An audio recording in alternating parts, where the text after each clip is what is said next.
stage Okay. right. Would you come turn back up and you sit in church? Okay. Good morning, everyone. Good morning. Good morning, Brother Dale. Glad to see you all here today. Let's get started with a prayer. Father in heaven, we come to you this morning to study your word. We ask that you give us a quiet mind so that we can understand the lesson that's being presented this morning.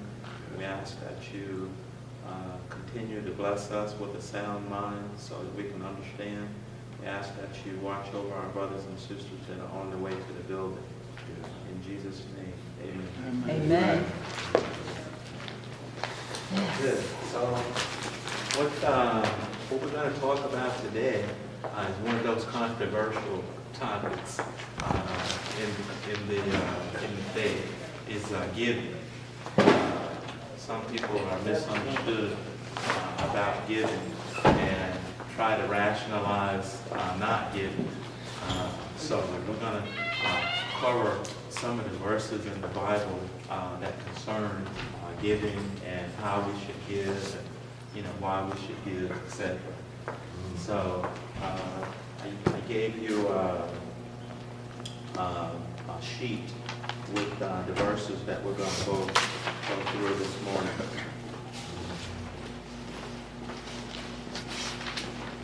So it's like, many things, I keep putting my picture, three-part picture here, because many aspects of our life have to deal with our flesh, some with our soul.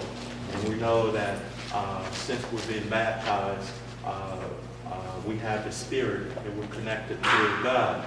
So we always have these conflicts, so then in the world, in the society that we live in at this time, we need money to basically operate in this world. Okay, so then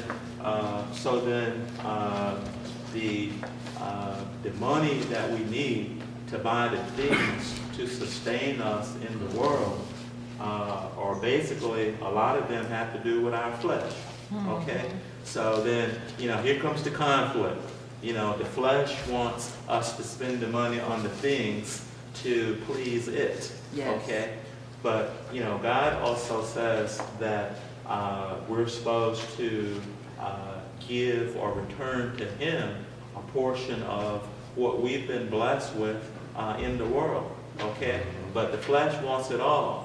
Okay, you understand? Mm-hmm. The flesh says, buy more car than you need, buy more clothes than you need, buy more house than you need. Okay, that's what the flesh is saying. Take it all from the Spirit. That's right. Don't give nothing to the Spirit. I need a $10,000 vacation. Okay, it's like that's the flesh. It's pulling. Flesh is drawing us to take all that we have, okay, and leave nothing for the Spirit. Right. So that's the conflict.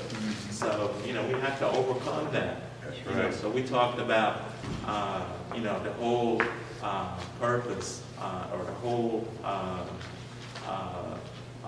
the whole purpose in the church for each one of us is our relationship with God. That's why we come here, to learn how to develop a better relationship with God. That's what it's all about. It's not about how the building is managed. It's not about anything other than developing a good relationship with God. Okay, so as we do that, then we start to see that giving as we prosper, giving our money is a part of that. As we grow in Christ, as we get a better relationship with Christ, then we understand that, and then we have less and less of a problem giving. Right. But anyway, that's some of the things that I want to go over so that we can understand, and so that we can help other people understand that giving is no different than any of the other commands. We're commanded to give. We're commanded to be obedient, period. in all areas. So then, we can't expect to have peace in our life if we're not obedient in all areas, right? So we can't, we have a, checklist or whatever. We got 10 things that we're supposed to be obedient at. We can't say, well, I'm just going to follow 9, right? And that one thing could cut off your blessings. Right. So as we learn and grow in Christ and develop a better relationship, we understand that everything that we learn and know, we're supposed to follow. So on your sheet, it starts off there with 1 Corinthians 16:1. I think it's on your sheet. It says, Paul saying, now concerning the collection for the saints, as I have given order to the churches of Galatia, even so do ye. Upon the first day of the week, let every one of you lay by him in store, as God has prospered him, that there be no gatherings when I come. So, Paul is saying, do this on the first day of the week. That's right. Right when you come to break bread, commune with the Lord, at the same time, you give to the Lord as you have prospered. Okay? Right. So, some, people try to say, well, he was just talking about, the churches in Galatia. But it's written that Paul taught all the churches the same thing. So then whatever he taught these churches in Galatia, all churches are supposed to follow the same thing. So it wasn't just for them. It was for all Christians. So then some key verses is that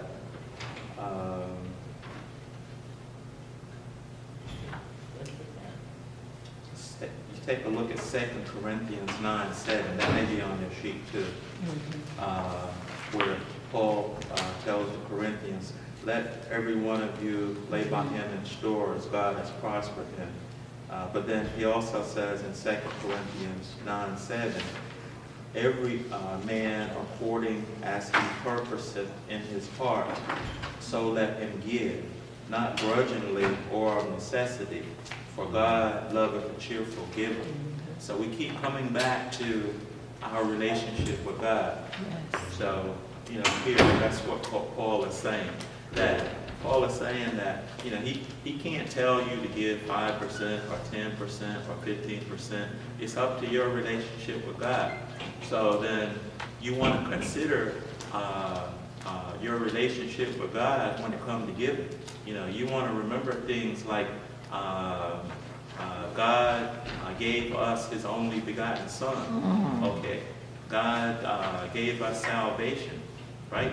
God didn't give us leftovers, okay? God gave us his best, okay? So then when it comes to giving, we don't want to please our flesh. That's right. Satisfy our flesh with all that we have, and then give God whatever's left. Right. So we please our flesh. If we got $2 left, we give back to God. No.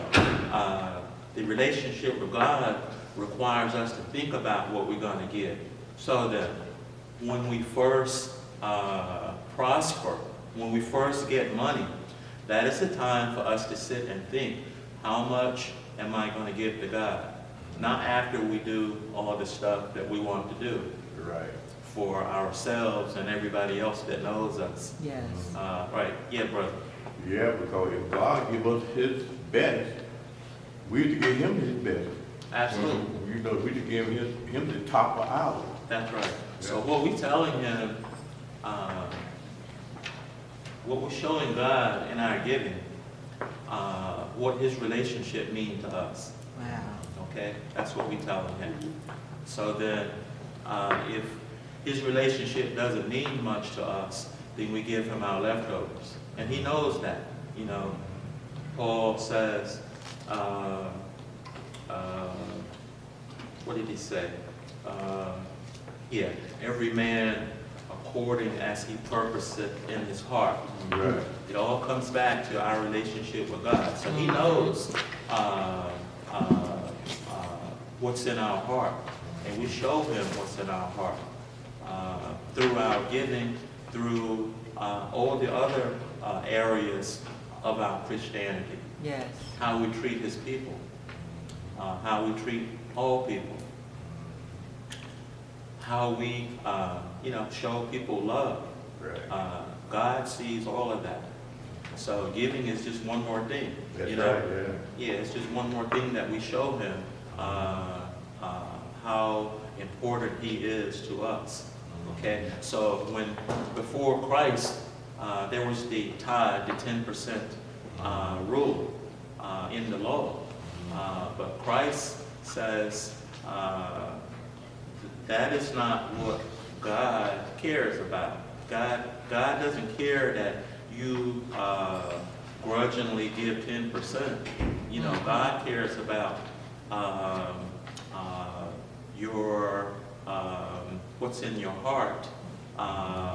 So there was an example about, remember the example with the old woman that gave 2 mites? That was all she had. And Christ said she gave more than all the rich people with all their, buckets of gold and whatever. Right. She gave more because she gave all she had. So the relationship in her heart was, you take it all. Where the rich people weren't saying you take it all. They were just saying, here, take this. This is a lot, but you take this, but they have a lot more that they could have given. So it comes back to that relationship in their heart. Christ is saying that's more important than what percentage you're giving, right? Yeah. So then, if that's the way we as a body give, then if we give as we prosper, then over time, some of us prosper one year, maybe more than we do the next year. So then, maybe this year, Brother Randolph, you're prospering well, and I'm not. But then maybe next year, I prosper well. So then, if we're all giving as we prosper, then the church will always have enough money to manage its business. But we, have to come back to, everything comes back to the relationship we have with God. So then, Brother Randolph, you're doing really well this year. You might say, well, I can give 15 or 20%. Well, yeah. Because the Lord is really blessing me well, So then, and then maybe the next year I can do the same. The Lord is really blessing me well. But we can't just put it at, 1%, and then, people feel like, well, I got to give 10%. If it's not in your heart, then it doesn't mean anything to God. That's true. It just becomes, you just, writing the check for the 10%. It's not, what I'm getting at is, what's the purpose in your heart is that it doesn't mean anything to God if you just, giving him 10%, if it's not important for you, because let's say, if you're making a few $100,000 a year, 10%, no big deal for you. Right, You yeah. just, you can just write the money, you can just write the check. Doesn't mean anything to you. So these are some of the things we're gonna see in these verses here. Also, Brother James, Uh-huh. when we serving God with our spirit, like what Romans 1 and 9 said, you serve God in the gospel with our spirit. And when we come to that decision on giving, we gonna match it. We gonna give plentiful, because we will look back at what was written in the Old Testament. How Abraham gave, and we would give quarter, because we will be able, we could stand it. Because if you giving that, like Abraham gave, and you still got 90%, and if you're giving 10%, you're gonna be blessed anyway, and you can continue, stay on that path. We look back there for other things, so we can look back there and ask for on giving. Yeah. And then you will receive, you know? So it's like, so we have to like, be mindful of some of the reasons that people choose not to give. And I'll tell you. That mindset, it's all in that mind. It's in the mind. It's Yeah. all in the mind. So people come up with these reasons why they can't give. It's well, the church is not managing the money right.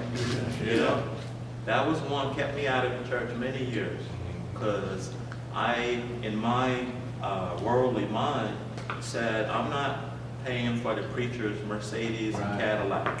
You know, that was where I was in my mind. And then I met this Christian lady. She says, Gene, she says, don't worry about what the preacher does with the money. You're commanded to give to the church. Yeah. And what happens with it beyond that is between those people and God. Right. You know, and I didn't, you know, I heard it, it made sense. I didn't follow through right away, but she planted the seed that made perfect sense in my mind, and later on, I eventually found my way here. But that is one of the problems. People come into church and, you know, they start looking at the worldly stuff. You know, there's a lot of things that have to be done to manage the operation of the church. You know, it's like, we gotta have lights, we got, you know, we gotta have heat and air conditioning, the building has to be taken care of, and people come and get involved in all of that and don't like the way, maybe don't like the way things are being done, you know? So then, that becomes their focus.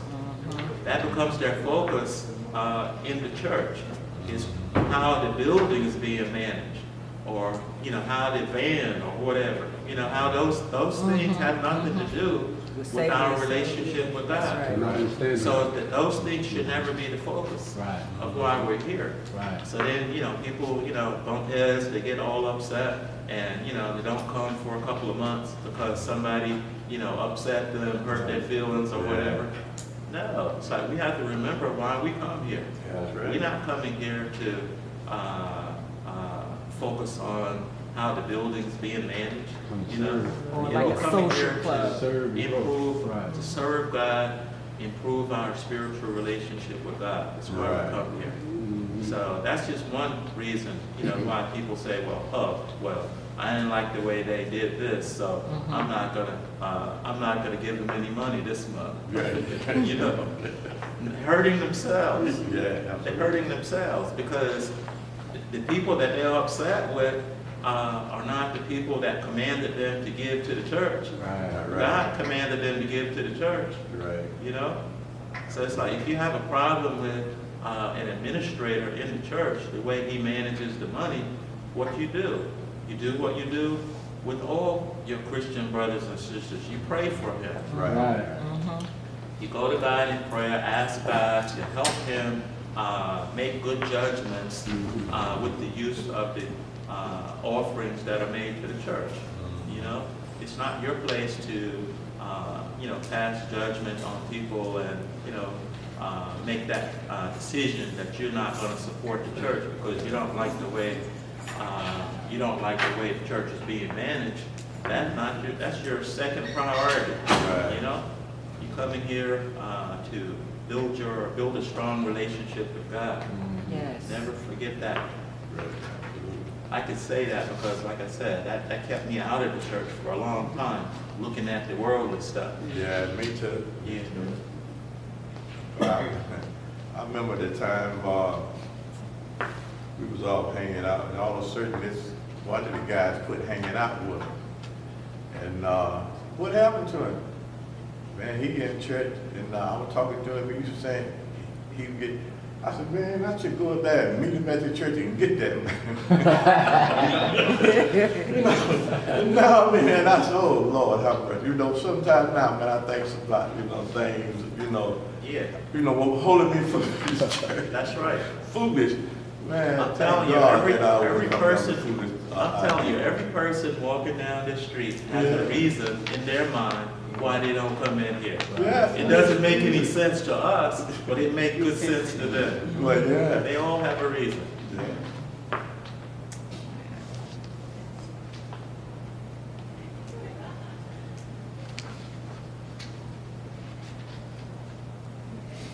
Take a look at 2 Corinthians 9, verse 5. Again, another verse that speaks to our relationship with God. And it's what you were just saying, Brother Randolph. Yeah. 2 Corinthians chapter 9, verse 5. 2 Corinthians 9, 5. It says, "Therefore, I thought it necessary to exhort the brethren that they would go before unto you and make up beforehand your bounty, whereof ye had noticed before, that the same might be ready as a matter of bounty, and not as of covetousness. But this I say, he which soweth sparingly shall reap also sparingly, and he which soweth bountifully shall reap also bountifully." So it goes, again, to our relationship with God. Yeah. If we have a good, strong relationship with God, we're going to give freely. That's right. That's right. And if we are in this worldly mode, we're going to give sparingly. And he's saying that if you give sparingly, you're going to also reap sparingly. Yeah. Because this is one of the commandments. As we are obedient in our faith, we get the rewards from the Spirit.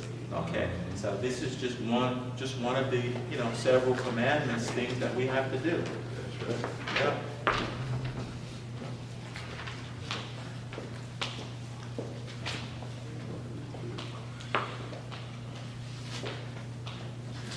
Now, the other thing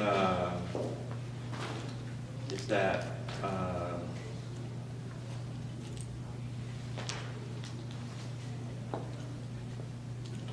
because we give God money, doesn't mean that our blessings are going to come in money. No. Our blessings, can come in many other forms other than just money. So, it's like the church, not one of them multi-level marketing things where you give $10 and you get 100 back. It's like what you get back could be peace of mind. It could be love and joy. Those fruits of the Spirit. Give me 1 second.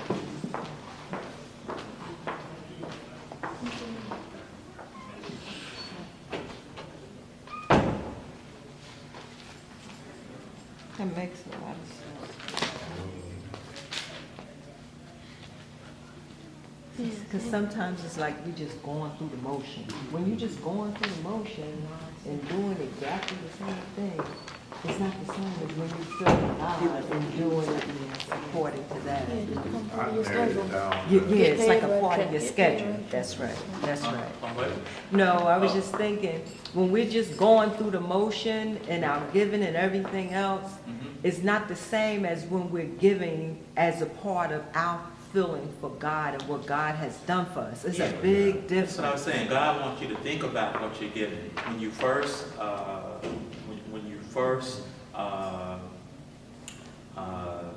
receive money from your labor, think about how much you're going to give it to God. Don't do all the stuff that you want to do to please your flesh, and then what's left, give to God. That's not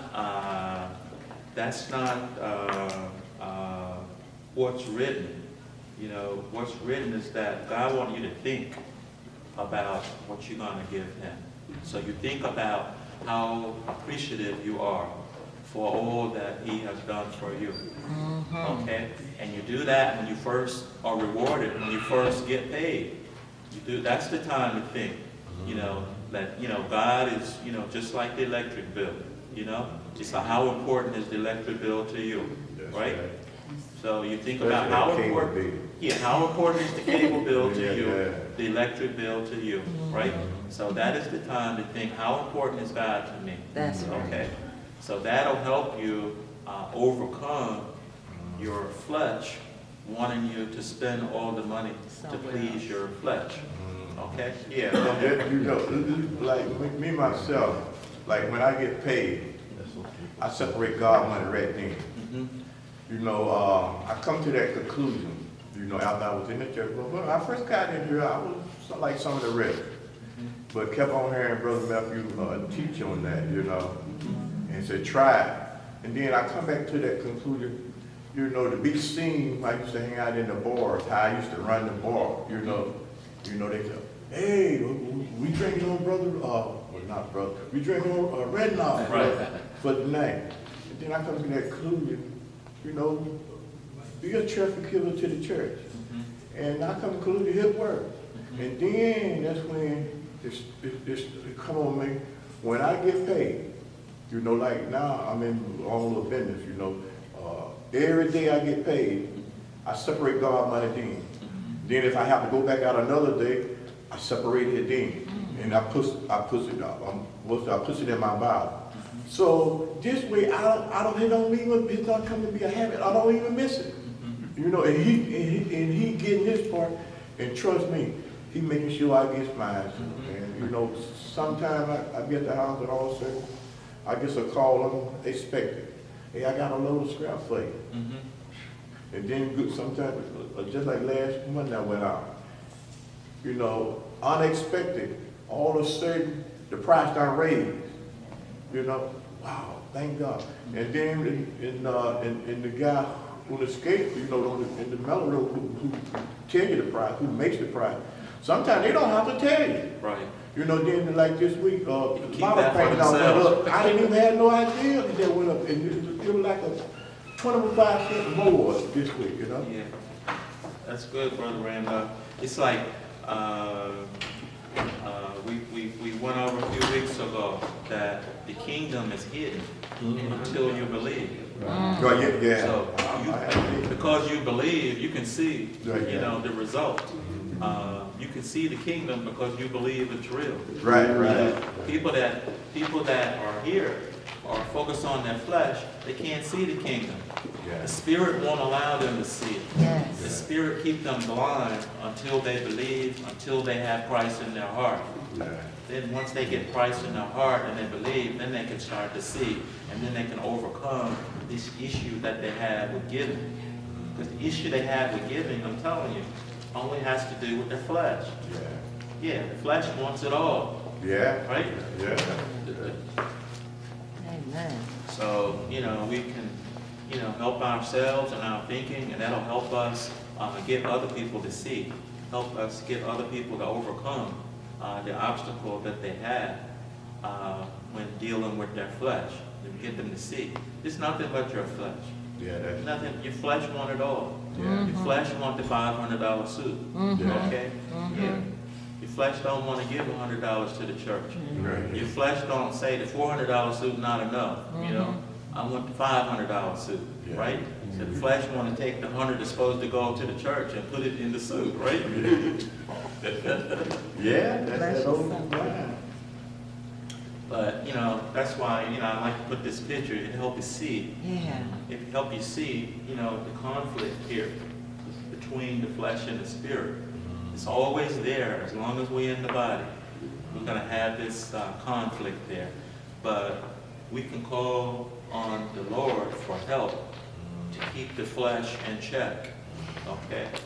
So we keep it in check when it comes to giving. We keep it in check when it comes to eating chocolate cake or fried pork chops or whatever it is that we like, right? Yeah. We pray to the Lord for help to overcome the desires of the flesh. Right. Amen. Amen? Yeah. We all have it because we all in the flesh. That's right. Yeah. Take a look at Acts 11:29. Acts 11:29.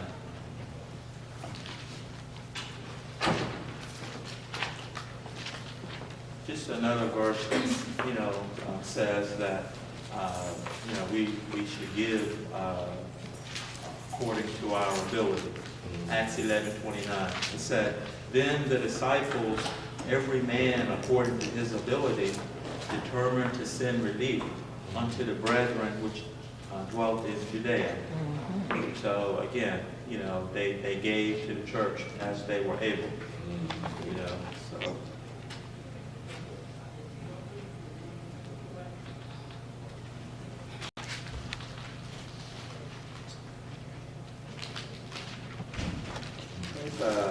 Take a look at Luke 21:1. Luke 21:1.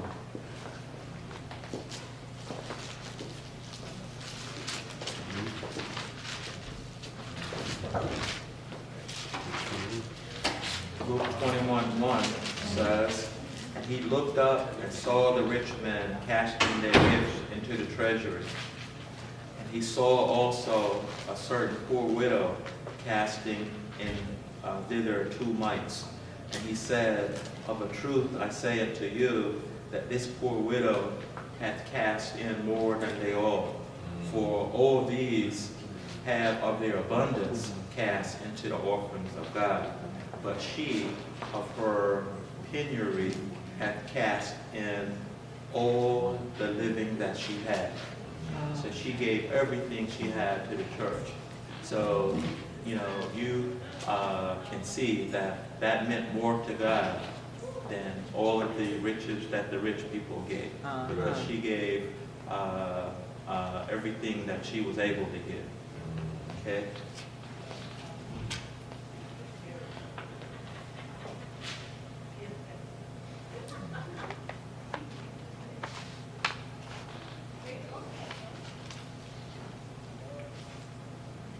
Take a look at 2 Corinthians 8:1.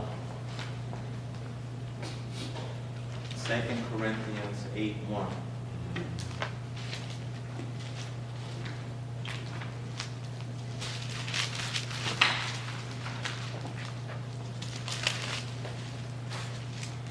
Second Corinthians 8:1 says, "Moreover, brethren, we do you to wit of the grace of God bestowed on the churches of Macedonia, how that in a great trial of affliction, the abundance of their joy and their deep poverty abounded unto the riches of their liberality. For to their power I bear record, yea, and beyond their power they were willing of themselves, praying us with much entreaty that we would receive the gift and take upon us the fellowship of the ministering to the saints." So here it's talking about when we give, our attitude for giving, that we should be cheerful. We should be glad that we're able to give. Because when we understand that everything that we have came from God in the first place, that God is just making us stewards over whatever we have.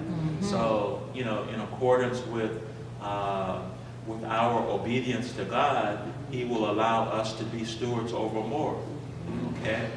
So then, once we understand that, then we can, be a cheerful giver to return back to the Lord where everything came from in the first place. So that will help us overcome any concern that we may have that, if whatever I give to the Lord, then maybe I'm not going to have enough to pay, my electric bill. But understand, it's like you said, Brother Randolph, it's like if you understand that everything is coming to you by God anyway. Right. So God can send you some more money to pay your electric bill if you first show obedience to Him. Right. It's like we keep coming back to our relationship with God. We trust God. When we trust God, then we have to trust that He's going to send us what we need to take care of our body. Right?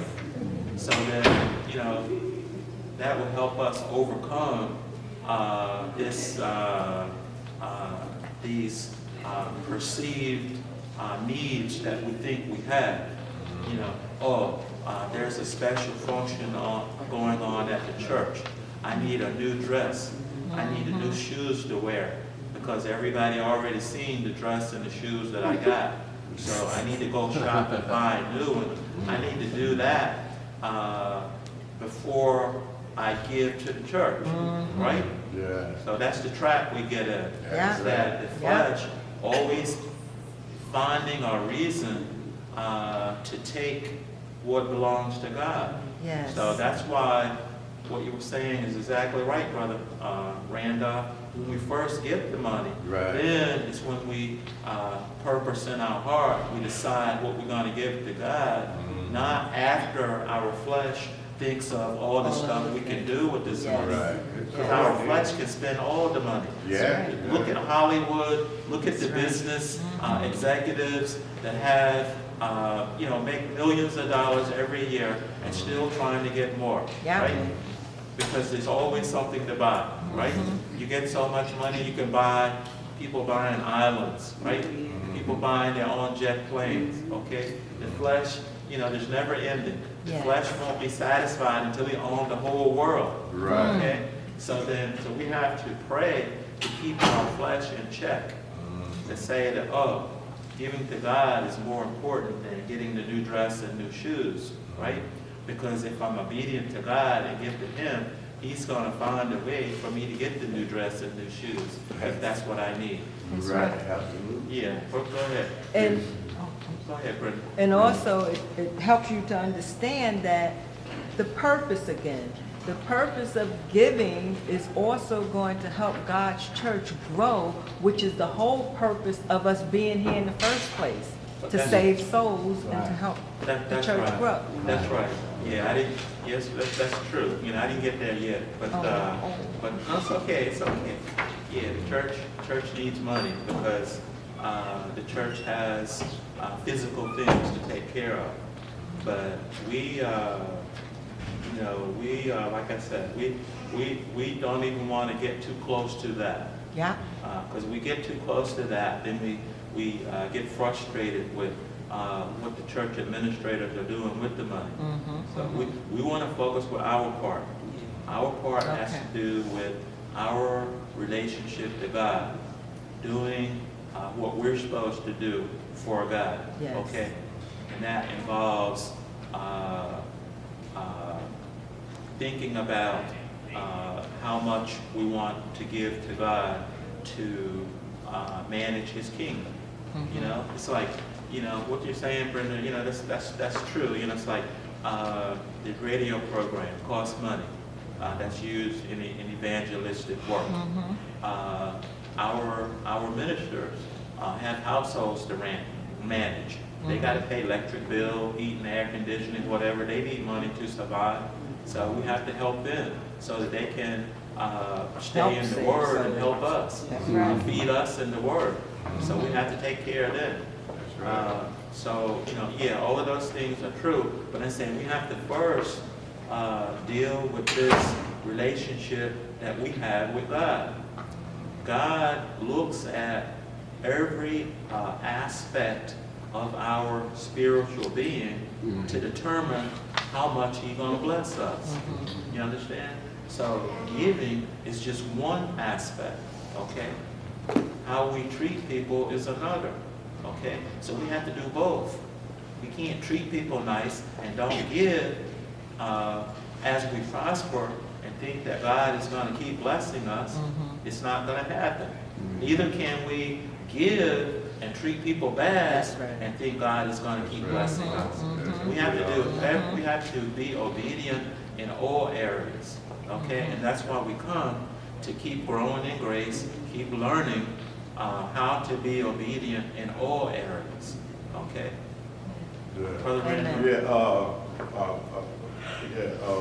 Now just like up the little Tuesday night, when I first heard this brother Powell down in Willenburg, like he spoke of that, he said, those preachers got to have money to take care of our family too, So when I was up there Tuesday night, so when we did this, I went over to him, I said, nah, I'm from Trent, I ain't gonna be back up here Friday. I said, I'm gonna give you this here.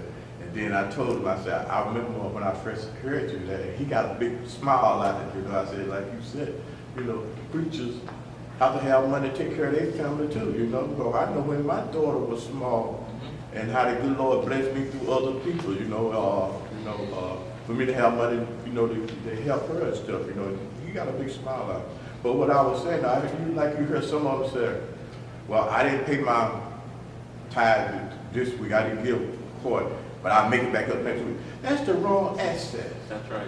You don't play with God's money like that. That's right. And you don't play with your friendship halfway like that. You know, you to give your friendship to a brother 100%, and you give your profit to the Lord 100%, and it's no way that you're gonna come up broke. You're gonna be successful in everything you're gonna do. You're exactly right. That's a game, a trick that Satan plays with us through our flesh. Right, You know, I'll make it up next week, or I'll make it up next month. Yeah. No, it's like if your faith is good with the Lord, then you know that whatever you think you need this week, the Lord is going to help you take care of next week. Absolutely. Okay? So not that, you have to decide, what you're going to take care of this week and catch up with the Lord later. May not be here. Lord may not let you make it to next week. That's right. Then what are you going to do? Now you're in a situation where for this week you're not obedient, Right. right? So that's the way you leave. You leave in a state where you're not obedient, and that's a big gamble to take. Right, because So you you- die in your sin, where you Absolutely. can't come. Absolutely. We want to stay obedient in all areas, and we want to keep coming to worship so that we're reminded of all the areas that we're supposed to be obedient in. There's a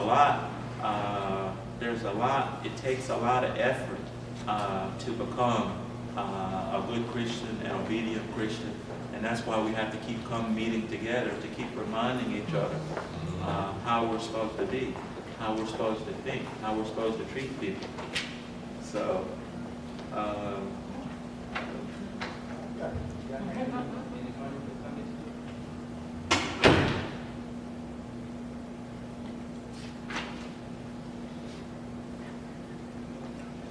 so first we talked about, when we give. We give on the first day of the week. When we come together to take communion, we give.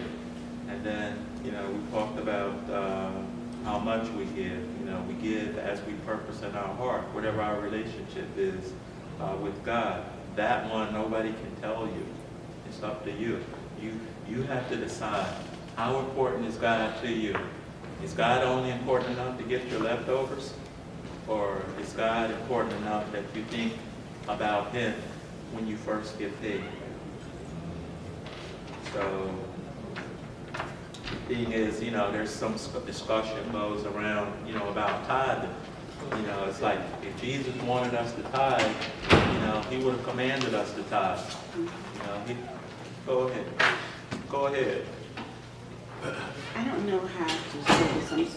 It just seemed like that you're talking directly to me but I know you're not, but that's the way I feel. I'm talking to everybody. Yeah, I know, but because see, I wouldn't say guilt, but this month I didn't tithe. I didn't tithe because I didn't have money to pay my bills with. Mhm. By me being sick, it takes all my money to pay these co-pays. Uh-huh. I didn't have money to buy food with. Mhm. I didn't tell my sister because You don't want to put a burden on her. I understand. You got to come to the brother. Absolutely. I don't like to ask nobody for nothing. Yeah, I know I what you're talking understand. about. And I'm sitting in there, I said, this was just meant for me. I said, I know it's for everybody, but it just didn't. It's okay. That's all right. It's I okay. know, and I know it's gonna be okay, but every time I get one copay paid, it's time to pay another. Yep. If you don't pay, they study calling you. And Yeah. like you were speaking about the light bill, Mhm. I paid half of my light bills. Mhm. And I know other people owe more than $50. They called me twice already Mhm. about my light bill. Mhm. And we'll cut it off too. Yeah. We'll cut it off. So, Andy, this is, Charlie, do you have a question? Yeah, I was just gonna Yeah, say, go ahead. sometimes this happens when we put burdens, that aren't there. We bind stuff that's not meant to be bound on people. Mhm. Certain teachings, if we bind them, that we're Can never you bound. elaborate a little on that? Yeah. Yeah, like if we say, if we set certain requirements that we're never bound on Christians to follow, you know, as spiritual requirements, and then people can't meet them, you know, for one reason or another, then they might feel guilt, you know, when there was never anything bound in the first place. Right. So in other words, you're saying that tithing was never bound on Christians. Yeah. So we shouldn't put that on Christians. Yeah. That's a good point. So it's like, you know, Annie, you know, God knows how much money is in your pocket, you know, and God is going to see you through that situation. You know, yeah, absolutely. So you don't worry about that. But when you pray to God to be able, you know, to manage your expenses. That's what you do. And He'll help you find a way to do it. You know, God knows whether you have money or not. God knows you need electricity and heat and food.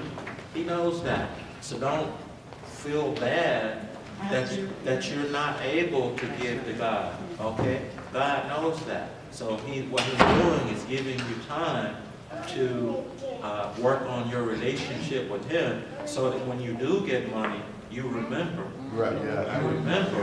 Right. So now is your time to work on your relationship with Him, so that when you do overcome this situation, now then you're able to start giving and give cheerfully. Okay? Yeah, that's all it is. Yeah, go ahead. Brother Dean. I've experienced financial problems, and I experience them now since the economy had its problem way back 8 years ago. But I found also when I started praying, even with the bill collectors, they would call me and they would sound really nasty and aggressive over the phone. And I think I told this to you. I experienced, when I started praying hard on it, it's like they would call and they would be so different to me. They would not be nasty, and sometimes they wouldn't even call. One time I was calling them saying something about a bill because I was afraid that the electric or something would be shut off. They told me, oh no, that's not even going to happen right now. And I was like, how did that happen? I knew it was supposed to be shut off, and but I said, how did that happen? But that was God through the prayer. You know, and I find that the more I pray and study, I understand. It has taken away the stress. I don't be stressing the way I used to. And it's like the bill collectors, believe it or not, they know where the weak vessel is. They will call me because they know I'm going to get all crazy and whatnot, okay? They know. I started praying, and I started praying hard, and I was praying every day, and every day for nothing. I was just praying to God and thanking Him. And I saw the difference, Annie. I saw it. And I'm like, I didn't do this. God is doing this. And what do you do, Brenda? What do you do? He sent you 2 customers, right?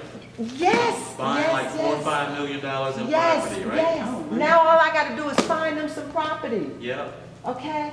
And I'm like, I didn't do this.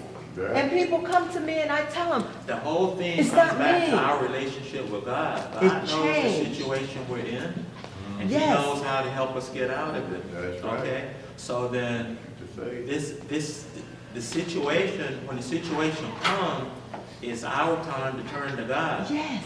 And say, that we know that you're all powerful, you can do everything, I need help. That's right. It's not to try to sit and stress, I can manage it by Yes. myself. And that's what No. Mhm.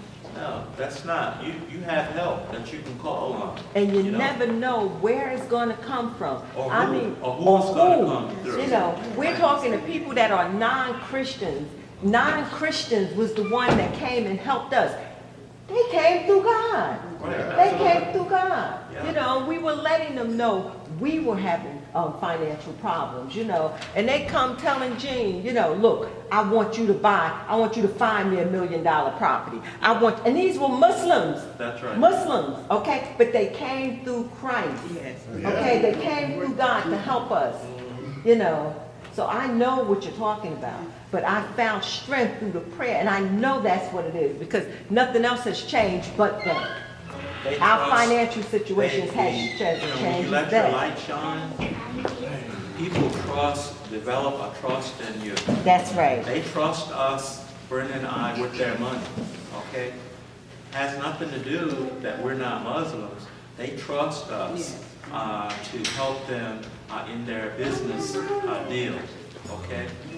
Yeah, so they really don't care that we're not Muslims. They know we're Christians. And they know Matter we're of fact- Christians, and matter they of won't fact, call know- us, they won't know call we're us on Christians. Sunday either to do, because they know we don't do it. That's Christ, that's not Let me say us. this here. See, once we get our mind out the way Yes, and serve the Lord with our spirit, yes, that means we're gonna have a good positive that's mind. right. That's right. Now we can recognize God's blessing come through us, how to do things to keep money coming into us. But we would never receive that type of blessing long we got that The mind. errant mind in That's the right, way. that's right. Right, you know, I just run across that passage out a few weeks ago, Romans 1:9, where it says, serve, the Lord is my witness, I serve with my spirit. I said, wow, and after I've been studying on that, and we all got to get that mind out the way, and we got to deal with that quiet spirit. That's And right. man, And like you mentioned, Brother Dings, I'm we sorry, can you have- said, we got, the Lord has given us everything we need. Go That's ahead, right. that's right. That's you good. said that the word is hidden from us as long as we're not spiritual enough to see it. Right, Okay? right. I've been studying the Bible for a long time. Okay? But, I'm sorry. Yeah, and it's just one more that I want to quickly, the Okay. second bell, but Luke 16:13 says that no servant can serve two masters. Yes. Right. Okay, so then we're the two masters, okay? The flesh, we try to serve the Yes. flesh, we try to serve the spirit. That's right. No, that's all wrong. That's Forget right. the flesh, serve the spirit Right. will take care of the flesh. That's Okay, so that's what we have to overcome, is our flesh trying to take what belongs to God. Yes. Right. Okay, no, that's a bad situation, will block our spiritual growth. We have to let this one go and focus on the spirit, develop a good relationship with God, and He will supply all our needs. Yes. We have to believe that, we have to know it in our heart, and then we can see it happen. Yes. Okay, Keep let us, faith in it. That's right. let us close in prayer. Yeah. Father in heaven, thanks for allowing us to come together this morning to study your truth. We ask that you watch over our brothers and sisters that are on the way to the building. We ask that you give us a calm mind that we can understand the sermon that's being prepared for us. Yeah. In Jesus' name, amen. Amen. Thank you, brother. Okay. Push that button. I know, I'm the camera person. I know how to push the